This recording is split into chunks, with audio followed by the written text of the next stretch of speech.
প্ৰতীক্ষ বন্ধুবৰ গৌতম তালুকদাৰে যে অৱসৰ গ্ৰহণ কৰিলে সেই অৱসৰী সভাত মই উপস্থিত থাকিলোঁ কানাৰবাটৰ প্ৰাথমিক বিদ্যালয়ৰ প্ৰধান শিক্ষক আৰু এই সভাখনত উপস্থিত থাকি খুব ভাল লাগিছে দুখো লাগিছে আজি প্ৰায় 30টা বছৰ এইখন বিদ্যালয়ত বন্ধুবৰ গৌতম তালুকদাৰে শিক্ষকতা কৰি অৱসৰ লাভ কৰিছে আৰু তেওঁৰ ব্যক্তিগত জীৱনৰ যি গুণ গৰিমা অভিজ্ঞতা সেইবিলাক সকলোখিনি তেখেতে এই স্কুলখনৰ লগতে সমাজত বিতৰণ কৰি সমাজখনক উন্নতিৰ পথত আগুৱাই নিবলৈ সক্ষম হৈছিল আৰু আজি তেখেতৰ অৱসৰে এই সমাজখনত এটা অতি দুখৰ পৰিৱেশ বিৰাজ কৰিছে আৰু এটা বিশেষ অভাৱ বা তেখেতৰ অনুপস্থিত শূন্যতাৰ এটা আভাস ইয়াত দাঙি ধৰা যেন অনুভৱ হৈছে আৰু এই চেগতে মই আজি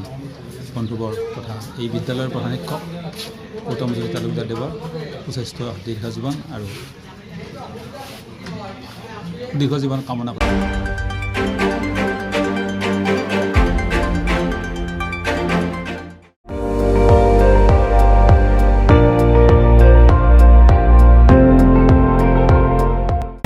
আপুনি চাই আছে ND24 সৰ্বশ্ৰেষ্ঠ নহয় সৰ্বোত্তমৰ দৌৰত।